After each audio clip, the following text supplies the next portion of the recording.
Pelayanan konseling rehabilitasi adalah proses pemenuhan secara langsung yang diberikan kepada individu dan dibatasi oleh waktu. Nah, pelayanan ini dikhususkan untuk penyandang kecacatan fisik, mental, maupun emosional guna memperoleh keahlian atau keterampilan dan sarana di lingkungan masyarakat, seperti bekerja dan belajar secara bersama-sama. Nah, tentunya pelayanan ini dilakukan oleh seorang tenaga ahli atau profesional yang mempunyai kualifikasi sebagai konselor rehabilitasi. Diadakannya konseling rehabilitasi ini adalah untuk membantu penyandang disabilitas ini supaya dapat beradaptasi, menyesuaikan diri dengan lingkungannya, dan mengadakan kolaborasi atau kegiatan tertentu dengan masyarakat sekitar. Terdapat 3 aspek. Yang pertama ada aspek medik, aspek sosial, dan aspek keterampilan. Nah, pada aspek medik ini berkaitan dengan kecacatan yang disandangnya agar berfungsi kembali atau mencegah kemungkinan adanya kecacatan yang lebih buruk lagi.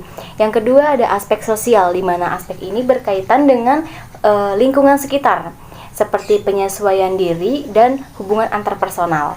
Yang ketiga ada aspek keterampilan. Nah, aspek ini itu meliputi usaha pengembangan diri atau keterampilan melalui pelatihan-pelatihan tertentu.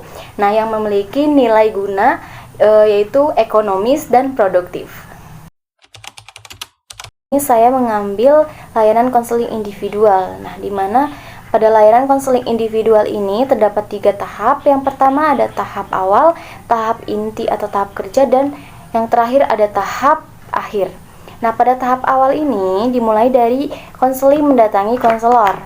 Nah, pada tahap awal ini tujuannya di sini untuk membangun hubungan antara konseli dan konselor. Nah, maka dari itu konselor harus menunjukkan sikap yang baik kepada konseli seperti salam, senyum, sapa. Ini harus diterapkan oleh konselor agar proses pelayanan konseling itu berjalan dengan nyaman. Pada tahap ini, konselor menanyakan permasalahan konseli secara gambaran umumnya saja. Proses selanjutnya yaitu proses inti atau proses kerja, di mana konselor mengeksplor lagi atau menggali permasalahan yang ada dalam diri konseli. Kemudian konselor melakukan pengulangan atau validasi atas perasaan yang diungkapkan oleh konseli. Nah, pada tahap ini sebenarnya konselor itu menggunakan teknik-teknik tertentu atau memvariasikan teknik-teknik yang ada, seperti berempati, merefleksikan diri, konfrontasi, dan sebagainya. Tahap terakhir itu ada hal-hal yang perlu dilakukan. Yang pertama, di tahap terakhir itu adanya kesimpulan hasil proses konseling yang dilakukan oleh konseli dan konselor.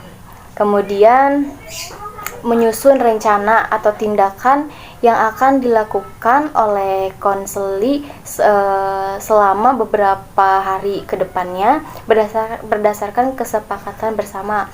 Kemudian mengevaluasi jalannya proses konseling. Dan yang terakhir itu adalah membuat perjanjian untuk bertemu kembali di pertemuan selanjutnya. Kelebihan dari pelayanan konseling rehabilitasi ini dapat mengembalikan kepercayaan diri seorang penyandang disabilitas agar menjalankan kembali fungsi sosialnya di masyarakat.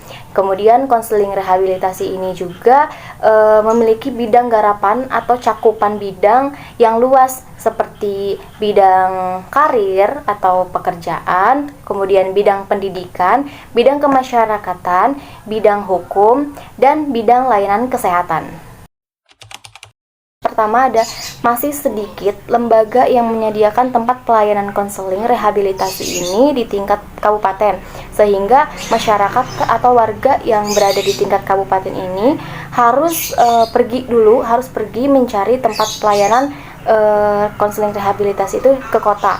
Nah, kemudian pada pelayanan konseling rehabilitasi ini juga belum adanya fasilitas atau sarana prasarana yang cukup lengkap di dalamnya.